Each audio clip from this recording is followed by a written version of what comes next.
a gente abrindo aqui um leque para o direito comparado, nos Estados Unidos você tem o Instituto da Falência ou da Recuperação da pessoa física. Então, aquela pessoa que se encontra num estado de inadimplência, de insolvência, que ela se encontra com um comprometimento de renda muito alto, ela tem condições de sentar com os credores dela e renegociar essas dívidas, repactuar essas dívidas. E no Brasil nós enfrentamos uma dificuldade muito grande para, de fato, tirar essa lei do papel, sim, fazer com que isso fosse enxergado como algo necessário, porque afinal a lei, se nós analisarmos sob uma ótica mais abrangente, ela não visa somente o consumidor, pessoa física, enquanto pessoa, mas contribui para toda a sociedade. Sim. Porque, sob o aspecto sociológico, o endividamento ele afeta a capacidade laborativa da pessoa. A pessoa que está super endividada, ela tem uma produtividade menor no trabalho, isso é comprovado, ela tem uma produtividade menor nos estudos dela, ela enfrenta problemas psicossomáticos maiores, depressão, né? Síndrome do pânico, problemas com ansiedade. Isso afeta as relações sociais e familiares. Então, você tem casais que se divorciam por conta do endividamento, por conta de questões financeiras. Então, e claro, outras questões mais extremas, né? Pessoas que se matam por conta de dívidas. Sim. Isso acontece. Não é divulgado por questões de protocolos do jornalismo, mas é uma coisa visível. Eu, por exemplo, no início... A depressão, né? A depressão. Eu, no início da pandemia, eu vivenciei uma situação curiosa. Logo em 2020, antes da pandemia, na verdade, eu tinha uma liminar de saúde de uma pessoa e eu fui ao Fórum do Imbuí para tentar conversar com o juiz. Isso foi na primeira semana, depois do recesso, que reabriu o atendimento. Foi no dia 8, se eu não me engano, de janeiro de 2020. Quando eu cheguei no Fórum do Imbuí, não tinha ninguém, estava vazio, porque ainda é aquele período, né, de verão, sim, final de ano, aquela coisa toda, as pessoas, mas eu tinha essa prioridade. Entrei no fórum, consegui ir lá fazer a diligência que eu fui fazer. Quando eu estava saindo do fórum, veio um cara, um transeunte lá que estava andando na rua, virou para mim e disse assim: "Você é advogado?" Eu disse: "Sou."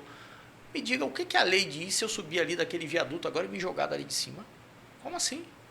Ele: "Rapaz, eu tenho 6 filhos, estou desempregado, não sei mais o que eu faço, estou sem dinheiro e vou me jogar dali de cima." Eu disse a ele: "Rapaz, não faça isso." Ainda brinquei assim, achei que ele estava procurando resenha, né? Brinquei, sim, assim: "Você vai dar trabalho para a polícia, para o SAMU, rapaz, vai dar trabalho para todo mundo aí, vai engarrafar tudo, não faço." Ele disse: "Eu vou fazer isso agora mesmo." Rapaz, quando ele disse isso, eu e outra colega que estava do lado, a gente correu para cima do cara, agarrou ele pela roupa e para segurar: "Não, você não vai, e ligando para a polícia, e enfim. Sim. Conseguimos, graças a Deus, com que o cara não fizesse aquilo. Mas você percebe que a pessoa chega a um nível de desespero por conta do endividamento, do superendividamento, né? E a lei veio trazer esse aspecto porque o indivíduo saudável no aspecto financeiro, ele é saudável para a sociedade como um todo, né? Isso é interessante para as empresas que vendem, isso é interessante para os bancos que vivem também de crédito, de concessão de crédito, de juros. O banco não tem interesse em ter um consumidor que deva ao banco. Uma pessoa que fica devendo ao banco, mas ele está super endividado, ele não tem interesse naquela pessoa que contratou um crédito e não está pagando. Porque isso cria prejuízo para todo mundo, para toda a sociedade. Mas, em linhas gerais, para a gente explicar, ficar claro para o nosso público aqui, o que seria a lei? É recuperar, no caso, a condição de crédito do endividado. A lei, ela visa preponderantemente garantir o chamado mínimo existencial. A lei fala em mínimo existencial. Por mais que a lei não defina o que seja um mínimo existencial, a doutrina, a jurisprudência, os tribunais, os autores, os juristas têm entendido que o mínimo existencial é quando o comprometimento de renda ele passa de 70%. Ou seja, a pessoa compromete a sua subsistência, que você não tenha dinheiro suficiente para exercer outras questões, porque o dinheiro, obviamente, não serve só para você pagar as suas contas. Então, serve para o seu lazer também. Então, superendividamento seria, então, um comprometimento de 70% de sua renda. Superior a 70% da sua renda. Que 70% eu já acho alta demais. Demais, porque você acaba não tendo. E, obviamente, a gente não tem essa cultura no Brasil. Agora nós vamos ter, né? Eu achei engraçado. Se a gente levar para uma margem de consignado, a gente levar para uma margem tipo consignado, você tem que comprometer até 30%. 30% de sua mais renda. 5% do cartão de crédito, Mas mas agora já aumentou para 40%, né? Mas então a gente trabalhar com 70% o superendividamento é um comprometimento ainda extremamente extremo. Altíssimo. Altíssimo. Eu acho engraçado que semana passada minha filha me disse que eu vou ter aula de educação financeira na escola. Isso deve ser um saco. Ela falou, isso deve ser muito chato. Eu falei, olha, não é chato não. Você lá no futuro vai dizer, graças a Deus, é um bem necessário, que eu tive aula disso. Entendeu? Mas aí que eu ia tocar nesse assunto. Talvez essa lei não é a falha que a gente não ensinou a educação financeira nas escolas. Sim, tanto o aspecto da falta de educação financeira das pessoas, quanto no aspecto da oferta de crédito irresponsável. Então, hoje, por exemplo, a lei do superendividamento proíbe a oferta de empréstimo consignado sem consulta ao SPC e Serasa. Por quê? Isso criava naquela pessoa que já estava com o nome negativado, já tinha uma restrição de crédito porque ela estava devendo a alguém, a falsa ilusão de que ela poderia continuar pedindo empréstimos. Sim. E aí fica aquela bola de neve que você nunca termina de pagar aquele empréstimo. Então você observa que, se por um lado o cidadão ele não tem essa educação financeira que para ele é importantíssima e necessária, por outro lado também as empresas ofereciam cada vez mais corda para você se enforcar. Inclusive as instituições, elas fornecem os cartões de crédito, às vezes, maiores, com limites maiores do que a renda, incompatível. Sim, compatível com a renda. Incompatível, então já torna aquilo ali uma corda, um gatilho, como o doutor falou, para o estrangulamento. Isso, você hoje tem sites aí que você faz o cadastro para você escolher qual cartão de crédito você quer, e eles simplesmente sem nenhum tipo de análise realmente falar sujeito a análise de crédito. Mas qual é essa análise de crédito? Muitas vezes a análise de crédito é simplesmente consultar se você está com o nome negativado. Sim. E se resume a isso, quando na verdade não deveria ser isso. Deveria saber se de Mateus, fato a pessoa tem condição de pagar.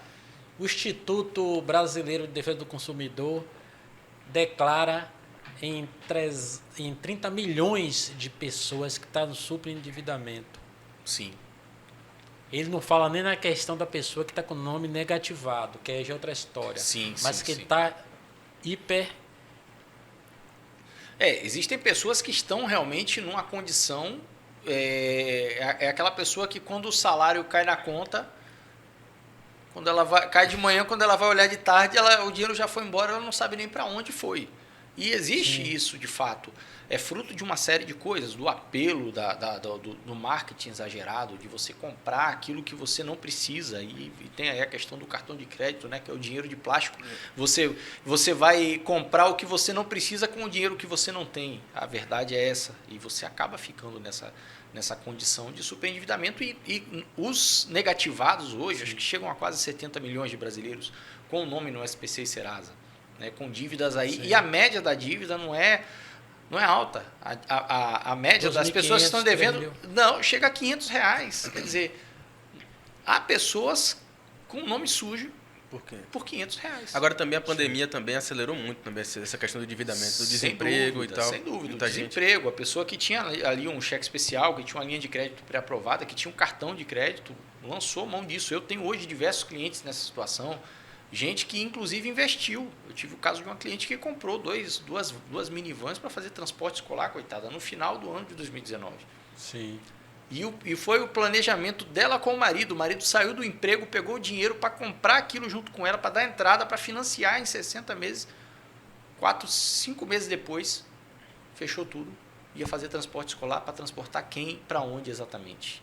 Então, a pandemia contribuiu muito para isso, né? Para que as pessoas entrassem nessa condição aí realmente muito ruim.